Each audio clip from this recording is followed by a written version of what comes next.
Sadie. And I'm Lydia. And we love the new Friendship Park Playground. We are very excited to share that the Friends of Roberts Field have started a new engraved brick fundraiser for Friendship Park.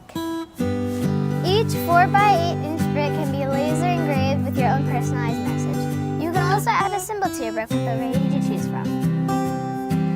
The new bricks will be installed in summer 2019, and they will replace blank bricks in the existing playground pathway.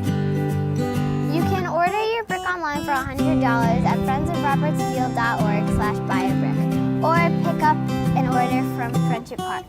Space is limited, so act fast before they're all gone. Leave your mark at Friendship Park and buy your brick today. Thank you!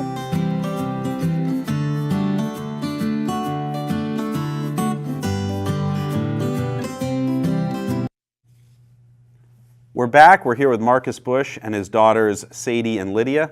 We appreciate you coming on the show. Thank you for having us. Absolutely. So that was a wonderful commercial you guys put together. You guys are superstars. I don't know that I could have done that well. That was really, just highlights the park and everything that it has going for it. So yeah, they did a lot of fun doing it, and I want to thank Bill Asperger for helping us out with that.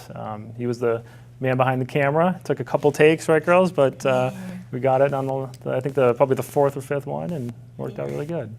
I'm just entirely impressed with your whole committee. This project from start to finish has been a class act. I don't know that I've ever seen a project come together and into fruition as well as it has. I think you guys met almost every milestone that you promised, which is unheard of in construction management. But then on top of it, you guys have really done a lot of fundraising and community efforts. So I guess I'll start with you. Talk a little bit about what the committee's done from the last time that we've had you on the show. Well, so we're doing our second run at the brick campaign. So what you're seeing with the commercial there is us advertising that. We did an initial run. It was very successful, and we have a lot of blank bricks that are in the pathway. And what this is for is to replace those blank bricks. And so if you were to sponsor a brick, I believe this summer we'll be replacing the blank ones with those sponsored ones. And up until the end of May, we'll be offering individuals to buy the bricks. In addition to that, we're also doing a tote bag sponsorship, where this is actually new. And this is going to run through, I believe, the end of February, where you can actually purchase a tote bag in honor of the park, and the proceeds will go towards the playground. Wow. Yeah. That's fantastic. My family bought several bricks. One just in memory of my father, who started Town Talk. So we put a tribute to him. We also bought a brick for my family so that all the kids could have their names on it, because they like to go play and see their names. Now, do you guys have bricks with your names on it? Yeah. Yep. Is that cool to kind of go there and feel like you have a piece of history? Yeah, it's pretty cool. I feel really famous. That's awesome. So what grades are you in? I'm in 6th grade. And I'm in 4th. Okay. So is this park kind of in your wheelhouse as far as equipment to play on? Definitely. It seems like there's some really interesting pieces of equipment. What is not to put you on the spot, what's your favorite piece of equipment to play on in the playground? I think one of my favorites is the friendship swing. It's a lot like the pirate ship ride you'll find at carnivals. Yeah. It's really fun. She just stole my idea, but yes, that's my same exact. Oh, the zip line's also really fun.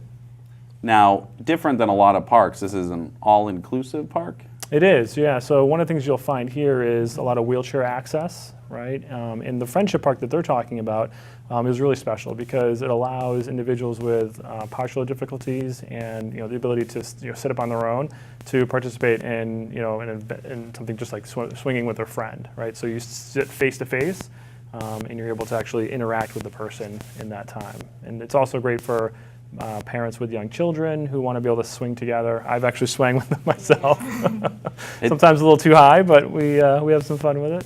Yeah, it seems like there's really something for everyone at all levels when you go there. I have kids that are 3 years old all the way up to 8 years old, and it seems like everybody can find something that's fun and entertaining for their age group.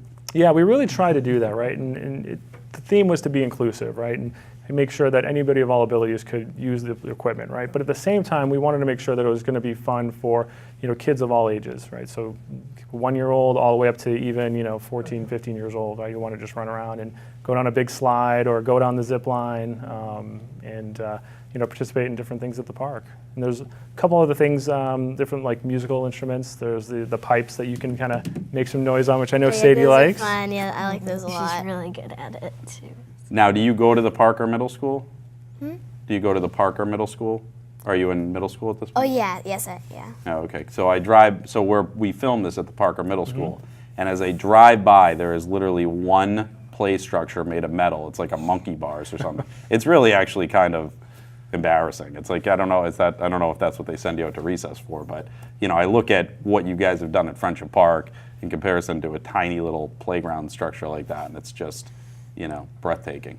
Thank you. Yeah, and the Netplex probably be the closest thing to compare to that, and that's amazing too, right? The kids love climbing all over that, and they actually found at the top. So if people aren't aware of this, at the top on the poles, you can actually bang on the poles, right? We found out we were climbing it that the tops are actually like drums. They make drum noises. Oh, that's awesome. It's like an added bonus. We didn't know that when we got the equipment, so it's I'll have fun for them to figure that out. I'll have to try that out when I'm up there. Is it embarrassing if you're an adult and you're playing on the equipment like you're a kid? Not at all. No, I feel like that's me. I'm just, just get at it and really have some fun. Yeah, when I'm there, actually, I often see a lot of the adults on the equipment with their kids, which is another thing that we really wanted to do, is make it so that, you could all be together and not separated. The old park, I don't know if you remember, it had, the main structure was in the center, and then there was like a little structure over here for little kids, and then you couldn't see one side of the park to the other. So when we reconfigured the design, we said, all right, let's make the equipment on the outside of the park so that people can be in the middle, and now we have the sensory garden that's going in. So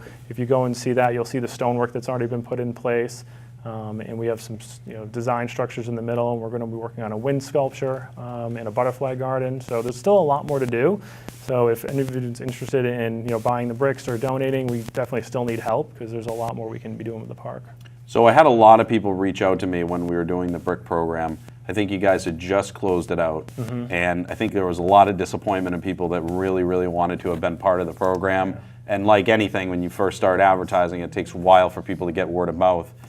This is really your second opportunity. I mean, how many more opportunities will there be? Who knows, right? I mean, this could be it. So, take the advantage of this now and don't have the regret. Absolutely, yeah. And I mean, it's really, you hear supplies are limited, right? But they really are. We only have so much real estate.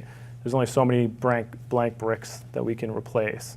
And at this point, there are no plans to extend the brick pathway any further from where it is. So if you do have the means and are able to purchase a brick and sponsor, we definitely recommend it. One of the things about that park, very similar to Varney Park, is there's only really 2 or 3 playgrounds in Chelmsford that you can play on all day long. A lot of the school playgrounds, they close up during the school day for safety reasons. So, if you're a family with young kids, it really makes a huge difference when you're looking for something to entertain during the midday, especially young children. So yes, absolutely. And actually, that was brought up when we were fundraising for the park. A lot of people spoke out about the fact that if they have young children that are not in school yet, there's a limited choice as to where they could take them to play. And in some cases, they were taking them out of the town, right, and having to go far away. So, yeah, it was a big deal for a lot of those individuals to get the park put together and completed. And we've seen, the success of it and just going there and seeing how many people are there on a regular basis. And you'd be surprised this time of year. You wouldn't think people would be there, but they are. Even though it's cold, kids are bundled up, and you see them sit on the swings. So it's definitely getting used. Well, I know I said it. I didn't like the cold because I'm just not a big New England cold person. But do you guys ever get out there in the winter and play around? Yeah, kind of a bit. Yeah. Hey, I won't judge you if you don't like it. I'm right there with you. Yeah, but we did. maybe you can get hot cocoa or something along the way. Yeah, when you have the ice, you have the pond right across the way, which I've seen a lot of people ice skating on. So when the weather permits and it gets cold enough, it's always a great place for people to go out and spend time with family as well. So my brother and I have a very special connection to that park because my brother had built the original gateway, which you guys replicated as his Eagle Scout project. Years back, I had built a skater's pavilion, which actually was on that pond, and the idea was to protect skaters from the wind and give them a way to kind of lace up their skates. Unfortunately, materials were not as good as they should have been, and it kind of deteriorated. But It's been a fun park for a lot of families. It's really a huge community feature for that hitching post neighborhood. It is. And I know that there was a lot of angst when there was talk about taking the playground down. Can you talk about going back to that time period and how you guys kind of organized to get things rolling? Yeah, I mean, the whole thing started because the DPW looked at the existing structure and saw that it was unsafe, really. There were a lot of pieces of equipment that were replaced over time to make it so that it could be safe.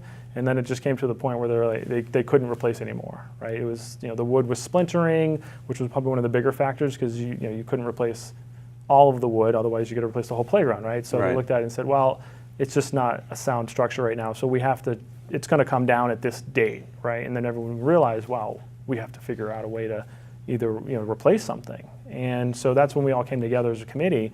And the year before I started, that's when a lot of the work was done on kind of choosing a vendor and understanding like where what really needed to be done.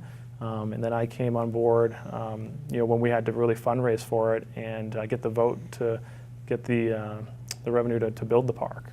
And then the fun part of actually going through the process of actually doing it and building it, and we did the community build. I don't know if you remember that last summer. And so that was a really first time I've ever done anything like that. So it was interesting and really amazing to see the whole community come together to put it, build it. And it took a couple days, but we pulled it together. Now, did you guys get to be a part of the community build when they were putting it together? Well, we didn't really get to help build it, but at the end, like when there's still, like when it was open, like the day it was getting open, people could go in it.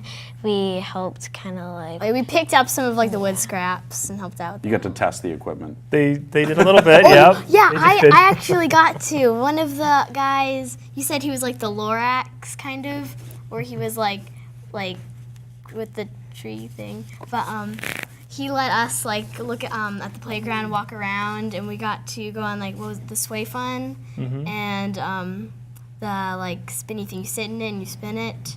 What's that called? The spinny thing, that works. The spinning, that is a technical term. I'll take that. The sit and spin, I believe, or something is what it is. Yeah. My kids love the spinny thing. That's like actually really one of their favorites. I kind of like cringe a little bit because I'm like ready for a kid to go like flying off or something, but it is fun. It reminds me of a lot. So my father did a lot of volunteering, and he would rope me into doing a lot of these projects inadvertently because he decided he was going to volunteer. So everybody in the family had to kind of pitch in. Have you guys kind of felt that same level of volunteerism? Yeah, absolutely. The interesting part is they were the big reason why I joined the committee in the first place. And so I saw the Facebook post, and a friend of mine was telling me about it, and it was in front of them. And so Sadie goes, "Dad, are you going to help rebuild Friendship Park?" I said, "I think I might. And so I applied for to be on the committee, and was lucky enough to get chosen, and here we are today. Well, I have to say, I'm glad they chose you. I've watched a number of the meetings, which were televised, and you guys were all very thoughtful. It was a really good working committee. I do want to give my hats off to Bill Askenberg because he's done some phenomenal things. And if you look at the video that you saw in the beginning of the show, it takes a tremendous amount of talent to put together that kind of media effort. And I know it's an entire group, but I know that he puts his blood, sweat, and tears into making this come together, and he's had a big vision for that park for a long time. And hats off to him because he's really, brought in a great group of people to help, foster that. So. Absolutely, yeah. He's definitely, the backbone of the whole group. We all do work together, and we take ideas from each other and make decisions as a group. But I will say that he goes above and beyond, giving his time and effort and expertise in a lot of different areas, and has been instrumental in the progress that we've made so far. So he's been fantastic. I know there were some residents that were concerned about the cost of the project, but it seems like you guys have fundraised quite a bit and gotten some donations. Has that really helped offset some of the project costs at this point? Yeah, absolutely. I mean, so far with the fundraising we've done and the donations, we've raised about $160,000. Wow. Yeah, which is fantastic. I think when we started out with the fundraising project last year, our goal was around $50,000, and then we upped it to $100,000. So now we're here at $160,000, and we're not stopping. We're going to keep going. And so we're starting to pay back money to the CDC fund, and then there's also a $500,000 grant that we're positioning for with the state. And that's now for the whole park, not just the playground. But that's looking pretty good right now too. Wow, that's awesome. So how much are bricks if people want to buy them now? So the bricks are $100. They're 4x8 bricks. I believe you have 3 lines that you can fill in. So there's plenty of space to write a quote, put in your family's names, whatever it is that you want to do. It was funny because when I bought a brick, I brought a tribute brick to my father, and somebody had videoed the whole entire pathway of every single brick, right? So I didn't have a chance at that moment to get out there. And my sister said, I was there yesterday, I didn't see his brick. I thought you said you had ordered one. And I kind of had that like freak out moment, like, oh no, like the bricks are gone and I didn't order it. Oh no. But I did actually find it eventually. It's just, kind of a big pathway and it's got a lot going on. But that's part of the fun of it too, right? I know when I first got the brick, the first thing we did was went down with the girls. They're like, "Where's the brick? Where's the brick?" And I'm like, "I'm not telling you, you're gonna find it." And so they were hunting around looking for it. And now of course every time they go down there with their friends, they're like, "Hey, come check out our brick." So it is. It's really fun to have, and it's it just really adds a lot to the park. Yeah, and I think it really connects you to the community, and it sure does. Someday when you guys have kids, they can go find your brick and go from there. It's funny, a good friend of mine, she used to live in that neighborhood, and she reached out to me. She said, I live in another community now, but what you guys did with Friendship Park was so phenomenal. I want to try to do that in my own community. Can you kind of steer me in the right direction? So, I sent Bill's name off to her. Excellent. And I said, hopefully, you can have this kind of success and, kind of go from there. So it's not just recognized here in Chelmsford locally, but around the area. People are really seeing just how great it's been. So. That's fantastic. Yeah, we're here to help. I mean, if there's anybody else in other towns that are trying to do this, I mean, we learned a lot by reaching out to other folks in other towns that had done similar projects to learn on what we needed to learn. So we're happy to share with anybody. Now, you said that the little store at the bottom of the hill is potentially going to be open in the spring? It looks like it's getting there. It appears that some construction on the outside has been completed. I don't know what still needs to be done on the inside yet, but it's starting to look like it's coming along. So hopefully it'll be ready for the spring. Yeah, I'm excited. Hopefully they sell petty candy and you guys can go down there and take advantage. All right, well, we appreciate you coming on the show. And, we'll have you on again soon, kind of give you an update as to where we've made it with the budget. Absolutely. You got it. Appreciate you having us and letting us to share this information. Thank you. Thank you.